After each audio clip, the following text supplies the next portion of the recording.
오늘의 사연을 시작하겠습니다. 올라오는 사연을 챙겨 듣고 있는 29살 남자입니다. 따로 하는 일은 없고 아르바이트 하면서 먹고 살고 있습니다. 작년에 형수님과 있었던 일입니다. 저는 제 주변 동기들이나 친구들보다 조금 더 빠르게 대학을 졸업하게 되었습니다. 취직을 바로 준비했으면 더할 나위 없이 좋았겠지만 졸업을 일찍 한 게 뭐라고 그렇게 여유를 부렸는지 취직 준비보다 조금 더 청춘을 즐기는 생각에 취직을 위해 더 해야 하는 공부를 안 하고 놀기 시작했어요. 토끼와 거북이의 일화가 생각이 나네요. 지금은 뭐하러 그렇게 헛된 시간을 보냈는지 후회가 되지만 이미 후회를 시작했을 때는 때가 늦은 상황이었어요. 시간은 야속하게도 빠르게 지나가기만 했습니다. 결국 저는 별다른 수학도 없이 본가로 돌아가야만 했습니다. 저희 집이 큰 집은 아닌데 대신에 다른 의미로 큰 집이었습니다. 말 그대로 집이 제일 컸거든요. 덕분에 친척들이 전부 모이기 쉽다는 이유 하나만으로 제사를 저희 집에서 지내고 명절이나 무슨 날마다 저희 집에 모였습니다. 세뱃돈을 받기 위해 내려간 본가에서 처음으로 가족이 아닌 사람이 한 명 섞여 있었어요. 사촌형이 있었는데 결혼을 할 것 같다고 가족들에게 인사를 시키려 예비 형수님을 데리고 왔던 거예요. 저는 형수님을 처음 보자마자 속으로 와고 탄성을 내질렀습니다. 요즘 잘 나가서 예능에도 많이 나오는 연예인, 누구를 완전히 그대로 빼다 박은 외모를 가지고 있었기 때문이에요. 그리고 신기했던 게 친척형이 옛날부터 공부를 잘해서 어머니도 저한테 친척형 하는 거 반만 따라 해보라는 잔소리까지 들을 정도로 공부벌레였는데 그래서 당연히 똑같이 고리타분하고 지루한 공부벌레 같은 여자를 만날 줄 알았는데 또 어디서 이렇게 예쁜 여자를 데리고 왔나 싶더라고요. 얼굴도 잘 보인다고 형수님이 나름 차려입고 왔는데 제사를 지내는 집이라고는 설명을 듣지 못한 건지 치마를 입고 와서 제사 지낼 때 자꾸 눈길이 그쪽으로 가서 아주 혼이 났습니다. 식사할 때도 교자상을 여러 개 붙여놓고 펴서 먹었는데 일부러 형수님 옆에 앉았는데 정말 어쩔 줄을 몰라 하더라고요. 친척형도 자기 와이프 될 사람이 저렇게 불편해하고 있는데 눈치도 전혀 없다 싶어서 제가 방에 가서 담요를 하나 가져다 줬습니다. 형수님이 담요를 받으면서 저한테 고맙다고 눈인사를 하는데 형수님의 미모에 그 정도의 돈웃음이면 우리 친척형이 아니라 어디 재벌 집 후계자도 보실 수 있었을 텐데 싶었습니다. 아무튼 제사가 끝나고 점심 식사까지 끝나고 나니 어른들 몇몇이 거실에 모여서 수다를 떨고 있고 나머지 사람들은 각자 빈방 하나씩 차지하고 낮잠을 자거나 했습니다. 저도 제 방에 가서 쉬고 싶었는데 취직 안 한다고 친척들 입에 오르내리다가 갑자기 잔소리를 듣는 분위기가 돼버려서 어떻게 방에 들어가지도 못하고 나가지도 못하고 벌만 서고 있었습니다. 그러다가 친척형이 전날에 늦게까지 일하고 퇴근을 했고 몇 시간 못 자고 차 끌고 내려오느라 많이 피곤하다고 하여 제 방에서 눈 좀 붙이겠다고 하는 바람에 방까지 빼앗겨 버리고 말았어요. 누구네 누구는 어디 취직했다더라 하면서 무슨 사돈의 팔촌 이야기까지 하면서 저를 나무라고 있었습니다.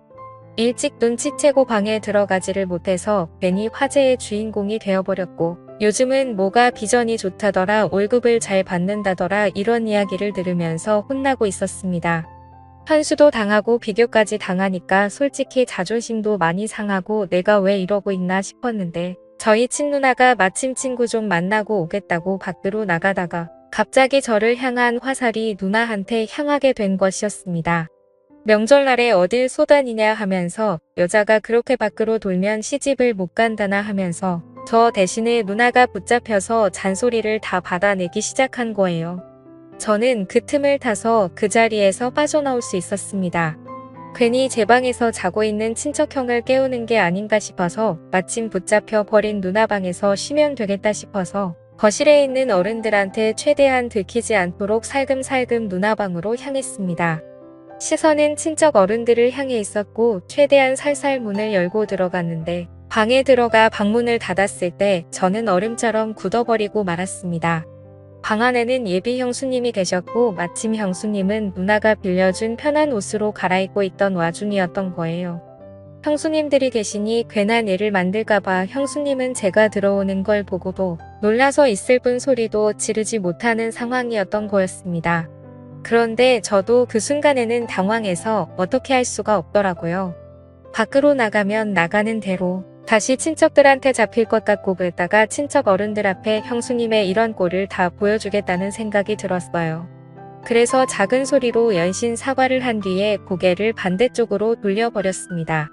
하지만 고개를 돌리고 눈을 꽉 감고 있었음에도 불구하고 이미 뇌리에 각인된 모습이 감은 두 눈 속으로 선명하게 보이더군요. 거기에 눈을 감고 들려오는 스르륵거리는 소리가 오히려 그 장면을 상상하게 만들어 버렸습니다. 이제 괜찮다고 하는 형수님의 말에 다시 눈을 뜨고 고개를 돌렸습니다. 매일 누나가 입는 편한 티셔츠에 반바지로 갈아입었는데 옷이 날개라고 하는 말은 다 거짓말 같은 게 같은 옷인데도 형수님이 입고 있으니까 아예 다른 옷처럼 보이더라고요. 하얀색 티셔츠가 얇아서 살짝 민망했는데 오히려 그것마저도 잡지 화보에 나올 법하게 스타일 있어 보였습니다. 형수님이 얼마나 아름다웠는지는 둘째치더라도 제가 다시 밖으로 나가는 것도 애매한 게 현관문이 닫히는 소리가 난 걸 보니 누나도 어떻게 친척들 소나기에서 탈출해서 당초의 목적대로 집 밖에 나간 것 같았습니다. 그러니 제가 나가면 다시 친척들에게 잡혀 잔소리를 들어야 했죠. 물론 형수님과 단둘이 좁아터진 누나 방에 서 있는 것도 충분히 어려운 일이었습니다. 그런데 형수님이 저보고 괜찮다고 방 안에서 소리가 다 들려서 알고 있다고 하면서 자기는 신경 쓰지 말고 방에서 있으라고 하는 겁니다. 형수님한테 친척형은 제 방에서 자고 있는데 왜 누나 방에 계시냐고 물어봤어요. 형수님은 아직 결혼한 것도 아니고 결혼할 사이라고 소개를 해주러 온 건데 어른들 다 계신데 아무리 그래도 한 방을 쓰는 건 아닌 것 같아서 그랬다고 합니다. 친척형이 제가 이 방에 있는 걸 알면 화내지 않겠냐고 물어보니 그건 걱정하지 말라고 하더라고요. 일어나면 연락을 준다고 했다고 그때 나오면 된다고 미리 말을 맞춰놔서 괜찮다고 했습니다.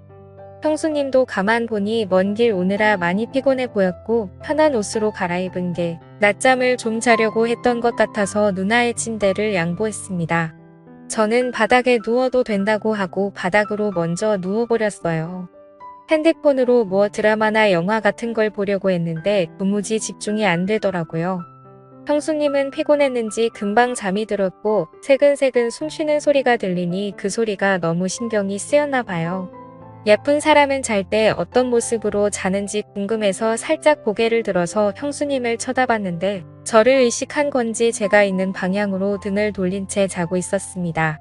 그런데 오히려 등을 돌린 채 자고 있으니 뒷모습이 보여서 오히려 터제문과 마음이 둘 다 부풀기 시작했어요. 잡생각이 너무 많이 나서 고개를 돌려버렸습니다. 그러지 않으면 큰 실수를 해버릴 것만 같았어요. 그런데 불편한 건 저만이 아니라 형수님도 불편하긴 매한 가지였나 봅니다. 제가 바로 옆에 있어서 그런가 형수님도 잠에 들지 못하고 있는 상황이었었나 봐요.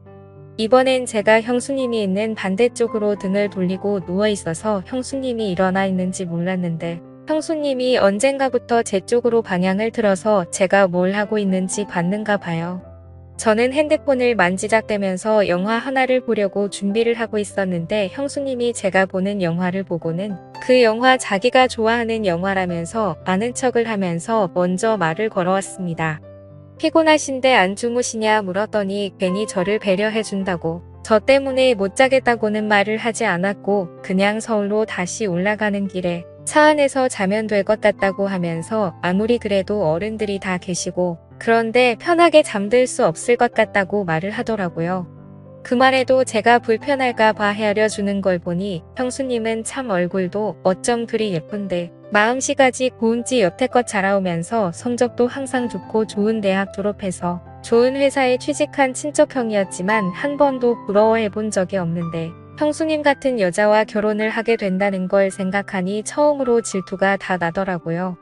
아무튼 형수님이 잠을 못 이루고 있는 것 같으니 형수님한테 그러면 영화나 같이 보시겠냐고 물어봤습니다.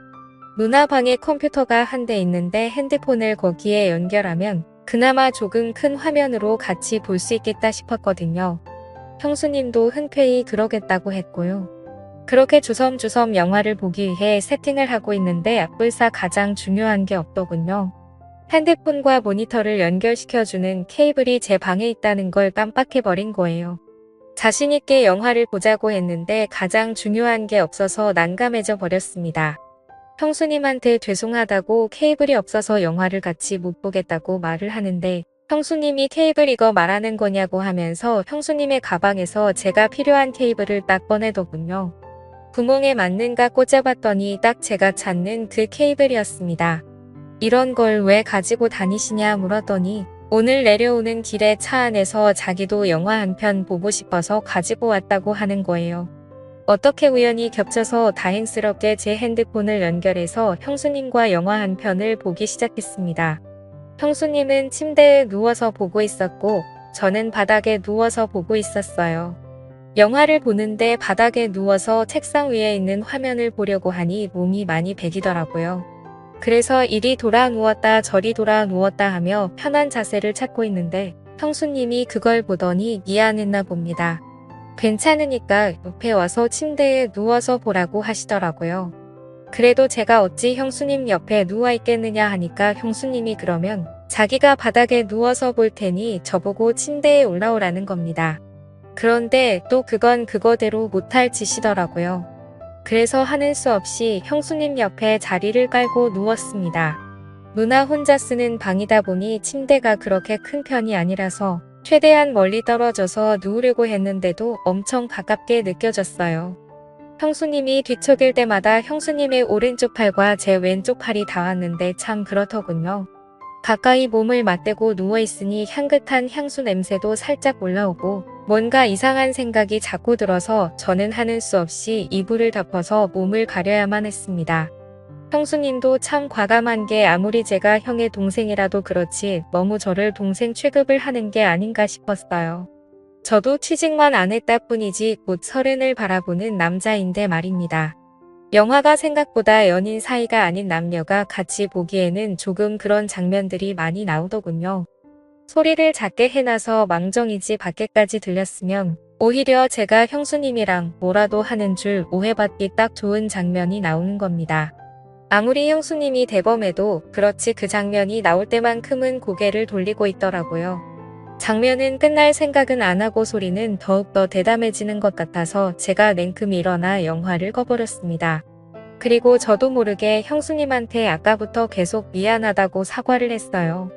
형수님도 영화가 꺼지고 나니 괜찮아졌는지 아니라고 방을 뺏어간 오빠가 잘못한 거지 제가 잘못한 거 아무것도 없다고 하고 살짝 웃는데 가지런하고 새하얀 이빨이 보이는데 정말 안 이쁜 곳이 하나도 없는 사람이었습니다. 이쯤 되니까 형으로부터 형수님에게 연락이 왔습니다. 자기 이제 일어났으니 형수님도 준비하고 나오라고요. 다행스럽게도 친척형이 방 안으로 형수님을 데리러 오지 않는 바람에 단둘이 방 안에 같이 있던 건 들키지 않았습니다. 다만 형수님이 방에서 먼저 나가야 하는 상황에서 빌려 입었던 누나 옷에서 형수님이 원래 입고 있던 옷으로 갈아입어야 하는 상황이 발생한 거예요. 또다시 저는 고개를 돌리고 눈을 감고 있었지만 정말 코앞에서 갈아입는 소리가 들리는데 차라리 보고 있는 게 더 괜찮겠다 싶을 정도로 그 장면이 상상이 돼서 아주 말 그대로 죽는 줄 알았습니다. 아무튼 그렇게 자연스럽게 형수님은 누나 방에서 나가고 저도 한참 있다가 방에서 나왔습니다. 아무한테도 들키지 않았으니 둘이서 방에서 보낸 몇 시간은 둘만의 비밀이 되어버린 셈이죠.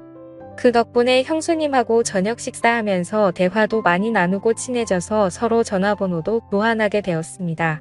제가 서울로 취직을 목표로 하고 있기 때문에 서울에 올라가게 되면 신세 좀 지겠다고 능청스럽게 이야기하면서요.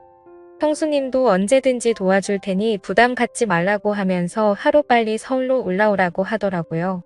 알고 봤더니 형수님도 저랑 똑같이 지방에서 공부하면서 서울에 있는 회사에 합격하면서 서울에는 친구가 거의 없었다고 하더라고요. 그래서 거의 모든 시간을 친척형하고만 보낸다고요. 매일 둘이서만 놀고 있으니 재미도 없고 친척형이 워낙 공부벌레라서 너무 못 놀 때도 있으니 이것저것 가르쳐주라고 하면서 말이죠. 그래서 저랑 형수님 단둘이서 의기투합해서 저녁 식사가 끝나고 또 식탁에 앉아서 한참 수다를 떨었습니다. 형수님도 이제 더 늦기 전에 출발하는 게 좋겠다고 하고 일어났는데 저 멀리서 보니까 친척형은 거실에서 상을 갈아놓고 삼촌들하고 술판을 벌이고 있더군요. 형수님도 많이 당황한 듯 보였습니다. 형수님은 운전을 못하는 듯 보였고 친척형도 삼촌들에게 주는 술 한 잔 두 잔 받아 먹다가 고개가 풀려버려서 술판이 벌어져 버리고 만 것이에요. 형수님이랑 낮에 방에서 단둘이 잠깐 있었고 저녁 식사를 하고 나서도 둘이서 의기투합을 한 것 때문에 형수님이 혹시 나에게도 관심이 있는가 하는 생각을 했는데 형수님이 형을 많이 좋아한다는 생각이 들었습니다. 그 와중에도 술 먹고 있는 형한테 화를 내는 게 아니라 천천히 마시라고 말하면서 자연스럽게 그 자리에 합석을 해서 삼촌들이 주는 술을 넙죽넙죽 받아 마시기 시작했어요. 삼촌들이 특히 짚고준 게 보통이 아닌데도 그 농담을 다 받아치면서 분위기를 빛내주더라고요. 참 부럽다는 생각이 들었고 저도 나중에 결혼을 한다면 저런 여자랑 해야겠다고 결심까지 했습니다. 그런데 한참 그 장면을 보고 있는데 역시 짚고준 삼촌들이 형수님을 가만둘 리 없었죠. 일부러 어떻게 술에 뻗게 만들려고 술을 쉴 새 없이 연거푸 계속 따라주는 겁니다. 친척형은 많이 마신 것 같아 보이지는 않았는데 벌써 옆에서 뻗어버려 있었고 형수님 혼자서 삼촌들을 상대해야만 했습니다. 그래서 제가 형수님을 도와주려고 옆으로 가서 형수님한테 집중되는 술을 같이 비우기 시작했어요. 정말 대단했던 건 우리 삼촌들이 주량 하나만큼은 누구한테 져본 적이 없을 정도인데 삼촌들이 술에 취해서 거실에 뻗어버릴 때까지 형수님은 그 술을 다 버텨내고 있었던 거예요. 저는 나중에 합류를 했으니 그만큼 술이 덜 취한 상태였고요. 아무튼 삼촌들은 그렇게 그냥 거실에서 재우고 형님하고 형수님을 제 방으로 옮겨서 재우고 저는 그날 외박을 하기로 한 누나방에서 잠에 들었습니다. 술 기운에 피곤한 몸을 이끌고 누나방 침대에 누워서 눈을 좀 붙였어요. 그래도 낮 동안 형수님이 누워있다고 침대에서 형수님의 향수 냄새가 살짝 배어있는 듯 했습니다. 그렇게 술 기운에 잠이 들었는데 인기척이 느껴져서 잠에서 깨고 말았습니다. 뭔가 싶어서 숨을 죽이고 있었는데 몇 개 느껴졌던 형수님의 향수 냄새가 강하게 나는 겁니다. 고개를 돌리니 제 옆에 형수님이 누워 있었어요. 형수님도 술 기운이 많이 올라있는 듯 보였고 분위기를 보아하니 화장실을 다녀왔다가 방을 착각해서 낮 동안 한참 있었던 누나 방으로 돌아온 것 같았습니다. 나란히 누워 얼굴이 가까이 있으니 형수님이 코로 숨쉬는 콧김까지 생생하게 전해져 오더라고요. 형수님의 숨결에 술 냄새가 강하게 섞여 기분이 더욱더 이상해졌어요. 참 아름다운 사람이구나. 왜 친척형을 만나지 이따금씩 아까부터 생각한 의문이 계속해서 들더라고요. 저랑은 나이차도 별로 나지 않으니 아무리 연상의 여인이라도 저를 먼저 만났으면 어떻게 됐을까 싶은 묘한 질투심도 가지고 있었던 상황이고 말입니다. 더 있으면 무슨 일이 생길 것 같아서 한참을 고민하다가 방에서 나와 삼촌들이 뻗어있는 거실 한 구석에서 저도 잠에 들었습니다. 다음 날 아침이 돼서 형수님은 전날 밤의 상황을 기억을 못하는 듯 했어요. 삼촌들은 새벽 6개 깨서 이미 다 돌아갔고 친척형과 형수님도 같이 돌아갈 채비를 하더군요. 이대로 보내면 언제 또 만나나 싶은 생각이 들었습니다. 친척형은 그렇다 쳐도 딱 하루 같이 있었을 뿐인데 형수님을 한동안 못 본다는 생각을 하니 너무 서운하고 아쉬웠어요. 그렇게 친척형 내를 보내고 저는 다시 누나방으로 들어왔습니다. 제 방도 있었지만 형수님이 벌써 보고 싶어져서 방 안에 남아있는 형수님의 잔향이라도 맡아보려 들어왔어요. 그런데 벼랑간 제 핸드폰이 울리더군요. 형수님이었습니다. 내용은 얼른 취직하라고 그리고 서울에서 보자는 말이었어요. 그리고 형수님이 덧붙인 말은 얼른 서울에 와서 어젯밤에 왜 그냥 나갔냐고 하는 겁니다. 취했다고 생각했던 형수님은 사실 제정신이었던 거고 저는 굴러 들어온 기회를 제 발로 차버리고 말았던 거예요. 아무튼 그 말이 계기가 되어서 저는 엄청나게 공부를 하게 되었고 원하는 대로 서울에 취직을 하게 되었습니다. 마침 회사도 형수님 내 신혼집과 가까워서 친척형이 출장을 간다라는 형수님과 둘이서 서로의 마음을 확인하고 연인처럼 함께 시간을 보냈어요. 아직도 가족들에게는 비밀로 하고 형수님과는 종종 만나고 있습니다. 꼬리가 길면 밟힌다는 말이 있는데 들킬 땐 들키더라도 저는 이 관계를 쉽게 끊고 싶지는 않네요. 형수님도 딱 이 정도 사회까지만 원하는 것 같아서 그런 부분은 조금 많이 아쉽습니다.